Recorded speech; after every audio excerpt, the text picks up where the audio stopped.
Bonjour à toutes et à tous. Bienvenue dans ce nouvel épisode de Culture Design. Il est temps d'asseoir les femmes. Aujourd'hui, nous allons parler d'Andrée Pootman, architecte d'intérieur et designer française de renommée internationale. Andrée Pootman, née Andrée-Christine Hénard, est née le 23 décembre 1925 à Paris. Elle naît dans une famille de bourgeois banquiers et notables d'origine lyonnaise. Son grand-père, Édouard Hénard, est le fondateur de la maison Hénard et Fils. Sa grand-mère, Rose de Montgolfier, descendante de la famille des inventeurs du ballon à air chaud.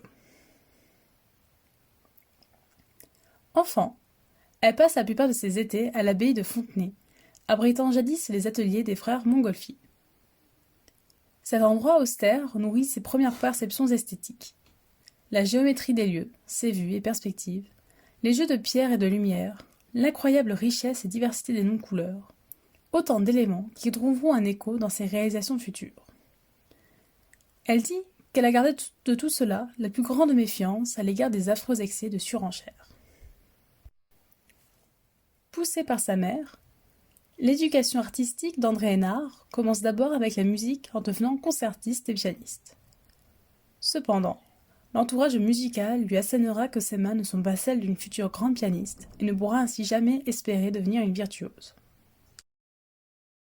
De ce fait, elle se dirige vers l'étude de la composition au Conservatoire national de Paris.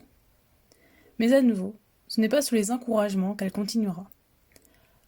Lorsqu'elle reçoit le premier prix d'harmonie du Conservatoire des mains de Francis Poulenc, célèbre compositeur et pianiste, celui-ci lui déclarera qu'au moins 10 années de travail acharné et de vie recluse lui seront nécessaires pour prétendre, peut-être, à une carrière de compositrice.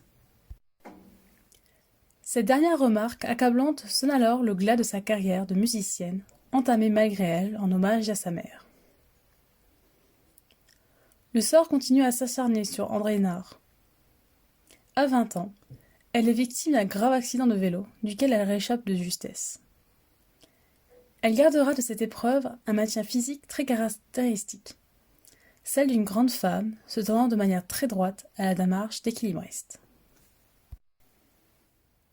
Mais grâce à l'arrêt prématuré de sa carrière et cet accident, Andrée Hénard décide de s'émanciper de sa famille et de vivre son désir d'indépendance face à une famille qui lui demandera alors si elle pense à la peine qu'elle leur fait. Terrible grand classique. Elle vide alors sa chambre de jeune fille et la meuble de manière très minimaliste. Un lit de fer très dur, une chaise et une affiche de Miro sur des murs blancs. Elle demandera à sa grand-mère Madeleine Saint-René Taillandier, présidente mondaine et glaciale du Pré féminin, que peut-on faire quand on n'a pas été à l'école, qu'on est musicien et qu'on a arrêté la musique? Sa grand-mère lui répondra sans ménagement, à part grouillot, rien.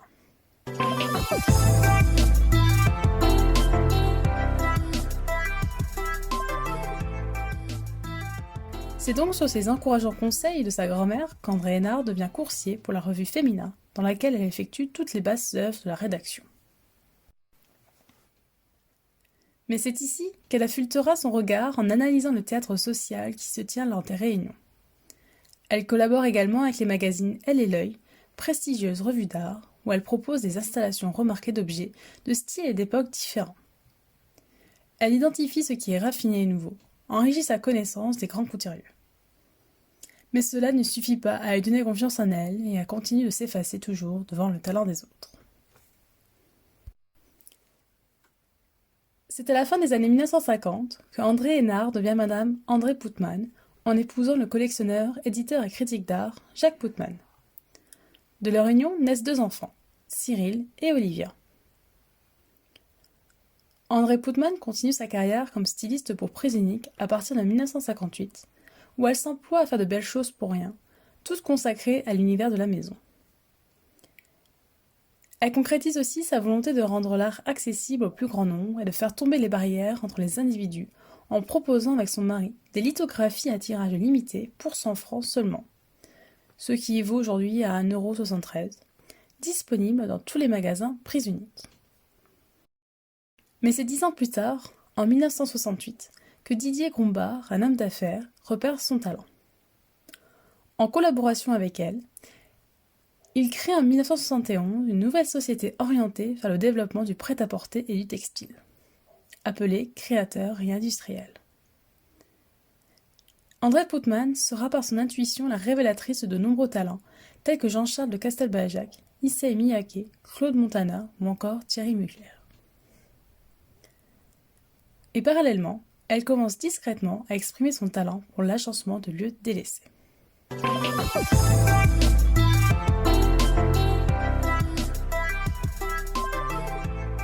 Mais les années 70 marquent un énième coup dur pour André Putman.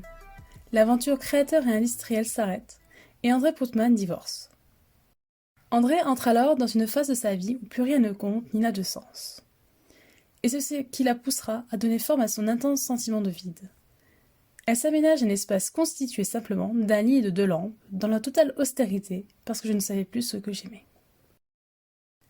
Mais c'est suite à cette épreuve et sous les encouragements de son ami Michel Guy que André se remet en selle.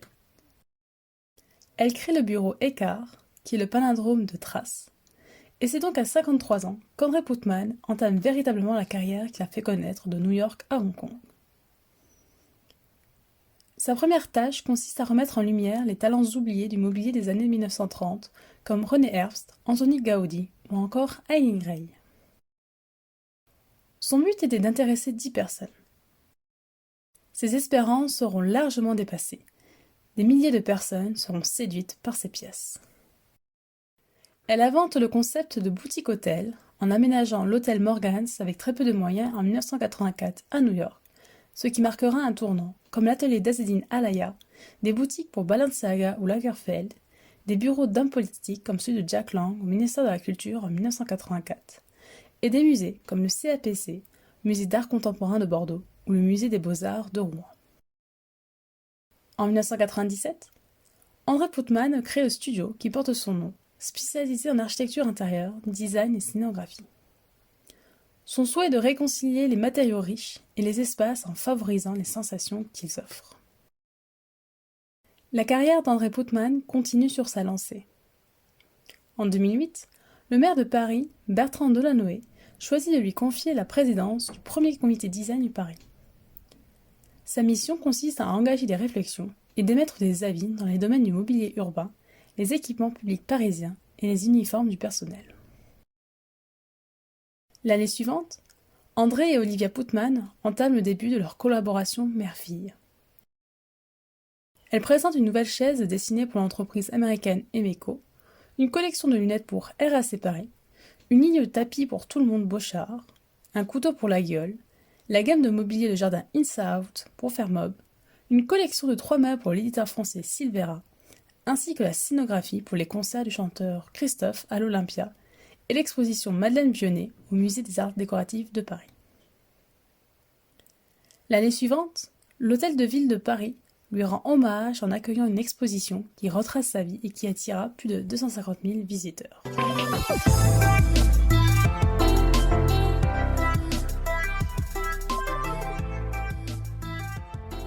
André Putman décédera le 19 janvier 2013 à Paris et la rue André Putman dans le 17e arrondissement de Paris est nommée en son honneur.